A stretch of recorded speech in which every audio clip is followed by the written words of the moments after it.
Un hallazgo inesperado. El sol abrasador caía implacable sobre la arena del desierto egipcio.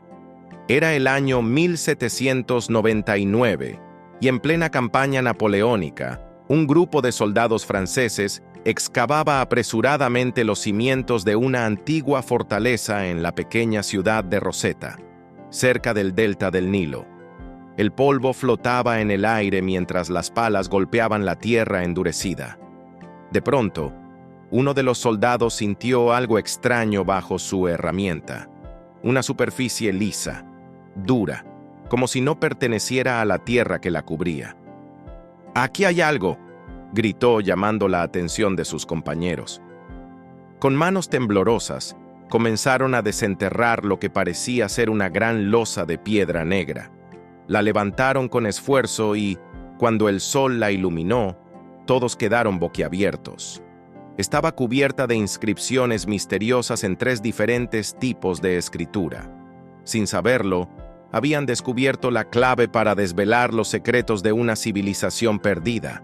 Lo que nadie imaginaba en ese momento era que esta piedra cambiaría para siempre la forma en que el mundo comprendía el antiguo Egipto.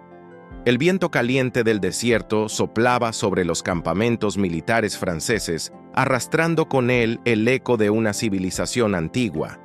Napoleón Bonaparte, en su ambición de conquistar el mundo, no solo había llevado a sus soldados a Egipto, sino también a los mejores científicos, arqueólogos y estudiosos de la época. Su misión iba más allá de la guerra. Querían desenterrar el conocimiento perdido de los faraones y demostrar la grandeza intelectual de Francia. La expedición, conocida como la Commission des Sciences et des Arts, exploraba ruinas, templos y tumbas en busca de vestigios que revelaran los secretos de los antiguos egipcios. Pero hasta aquel momento, todo era un misterio indescifrable. Las pirámides y los templos hablaban en una lengua muerta, esculpida en los muros en forma de jeroglíficos que nadie en el mundo moderno podía entender. Cuando el general Menou, comandante de las tropas francesas en Rosetta, recibió la noticia del descubrimiento de una extraña piedra con 3 escrituras diferentes, su intuición le dijo que podía ser algo crucial. Ordenó que la piedra fuera trasladada de inmediato a El Cairo para ser examinada por los estudiosos de la expedición. Nadie lo sabía aún, pero aquella piedra sería la clave para traer de vuelta las voces de los faraones. Las antiguas paredes de los templos egipcios estaban cubiertas de símbolos enigmáticos. Figuras de aves, serpientes, soles y ojos que parecían mirar a los intrusos desde tiempos inmemoriales. Durante siglos, estos jeroglíficos habían sido una escritura muda, un código impenetrable para la humanidad. Los griegos y los romanos, que habían gobernado Egipto después de los faraones, no lograron descifrarlos. Incluso los egipcios de la era cristiana habían olvidado su significado.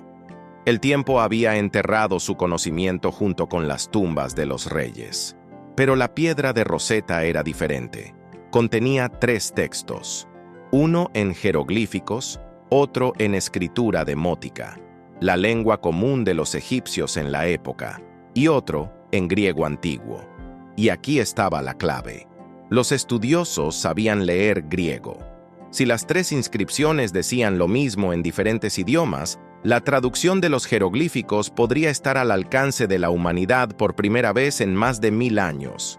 La pregunta era, ¿quién sería capaz de descifrar este enigma? El destino de la piedra de Rosetta no estuvo en manos francesas por mucho tiempo. En 1801, tras la derrota de Napoleón en Egipto, los británicos tomaron el control del territorio, y con él reclamaron todos los hallazgos arqueológicos que los franceses habían recopilado. La piedra, con su inscripción reveladora, se convirtió en un botín de guerra. Fue llevada en barco hasta Londres y, en 1802, se depositó en el Museo Británico, donde aún permanece hoy en día. Mientras Francia lamentaba la pérdida de su hallazgo más valioso, los eruditos europeos se lanzaron a la tarea de descifrar sus inscripciones. La carrera por entender la lengua de los faraones había comenzado.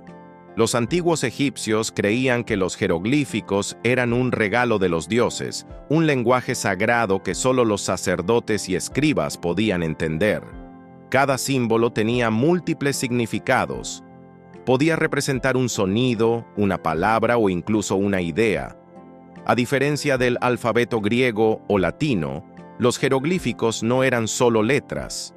Eran una compleja combinación de imágenes y conceptos que se entrelazaban para contar historias, rendir tributo a los dioses y registrar la historia de los faraones.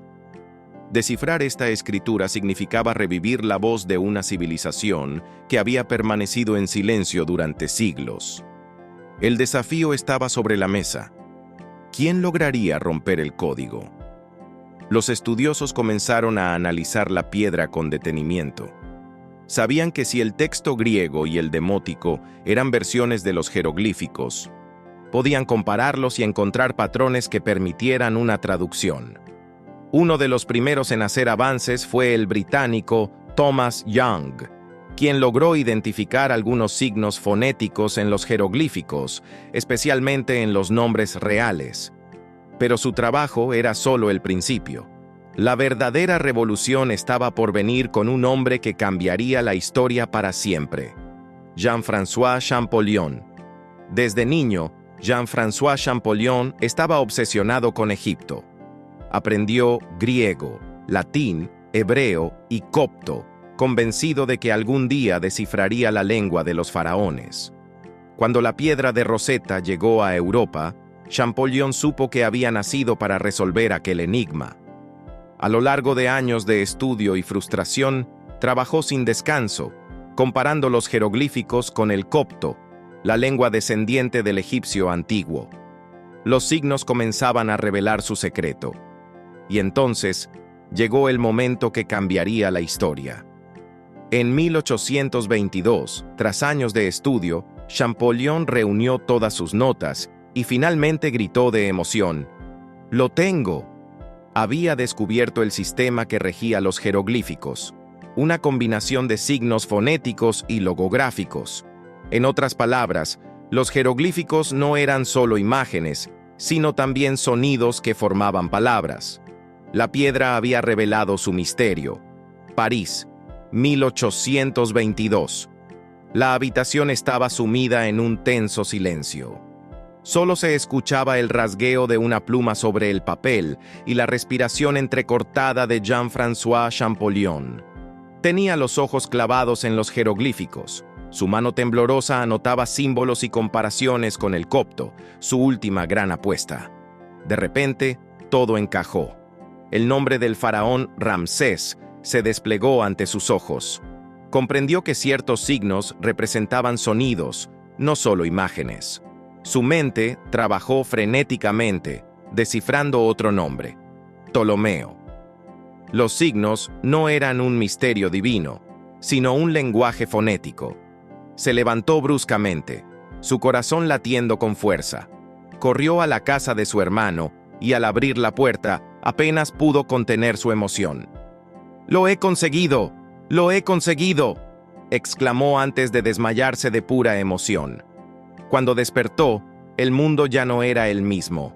Había resucitado la lengua de los faraones. El descubrimiento de Champollion no fue solo una victoria personal, sino un golpe de realidad para la comunidad académica. Su teoría revolucionaria rompía con las ideas de muchos eruditos que creían que los jeroglíficos eran puramente simbólicos. Demostró que el sistema de escritura egipcio tenía tres tipos de signos. 1. Fonéticos, que representaban sonidos, como las letras de un alfabeto. 2. Logográficos, que eran palabras enteras representadas por un solo símbolo. 3. Determinativos, que ayudaban a clarificar el significado de las palabras. Con este conocimiento, los muros de los templos, tumbas y obeliscos comenzaron a hablar nuevamente.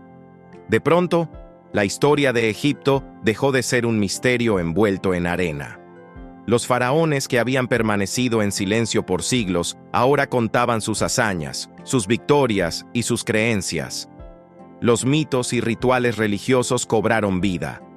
Los antiguos textos funerarios revelaron su propósito: guiar a los difuntos al más allá. La piedra de Rosetta no solo fue una clave, sino un portal hacia una civilización perdida. Champollion se convirtió en una leyenda, el hombre que hizo hablar a los dioses. El éxito de Champollion lo llevó a Egipto en 1828. Por primera vez, recorrió los templos y tumbas con un propósito claro: leer las inscripciones en su lugar de origen.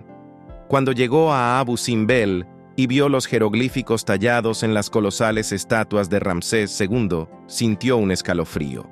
Tocó con reverencia las antiguas inscripciones y con una sonrisa murmuró: «Ahora, por fin, sé lo que dicen». Pero el camino de Champollion no estuvo exento de dificultades. En Europa, algunos académicos británicos como Thomas Young no aceptaban del todo sus descubrimientos. Hubo debates, críticas y hasta acusaciones de plagio. Sin embargo, la evidencia era irrefutable. Champollion había abierto una puerta que nadie más pudo. Su legado estaba asegurado. El esfuerzo de toda una vida tuvo un costo. El cuerpo de Champollion no pudo resistir la presión de años de estudio y viajes extenuantes. En 1832, con apenas 41 años, falleció dejando su obra inconclusa. Sus últimas palabras fueron sobre Egipto. Su amor por la civilización antigua nunca lo abandonó. Pero su muerte no fue en vano. El mundo ya había cambiado gracias a él. Tras la muerte de Champollion, sus discípulos continuaron su obra. A lo largo del siglo XIX, los egiptólogos construyeron sobre su descubrimiento, descifrando más textos, explorando más tumbas y reconstruyendo la historia de Egipto. Los templos de Luxor, Karnak y el Valle de los Reyes revelaron sus secretos. Los papiros antiguos comenzaron a leerse con fluidez. El trabajo de una vida había dado frutos. Hoy en día, la piedra de Rosetta sigue siendo una de las piezas más valiosas del Museo Británico en Londres.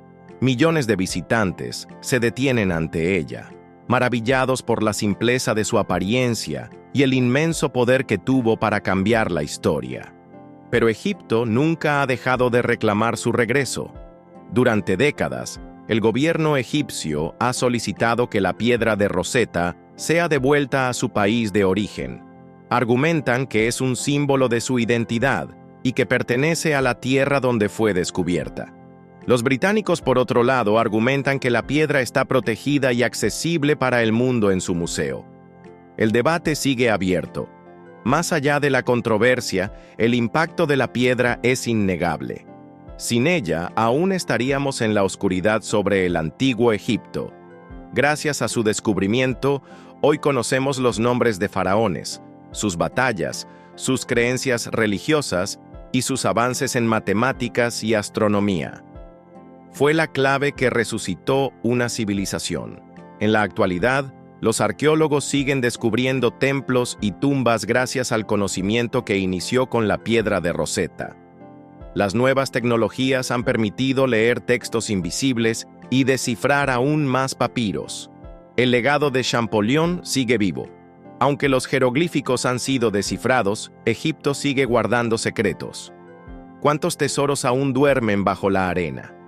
Cada hallazgo nos acerca más a comprender una civilización que miles de años después sigue cautivando al mundo. Y todo comenzó con una piedra encontrada por casualidad. La piedra de Rosetta nos enseñó algo crucial. Las voces del pasado nunca están realmente perdidas. Cada templo, cada inscripción, cada estatua nos habla si sabemos escuchar. Hoy, cuando caminamos por las ruinas de Egipto, no vemos solo piedras y arena. Vemos una civilización que sigue viva, susurrando historias de gloria y misterio. Y todo gracias a una piedra olvidada en el polvo del tiempo. Gracias por llegar hasta aquí, nos vemos en el próximo video.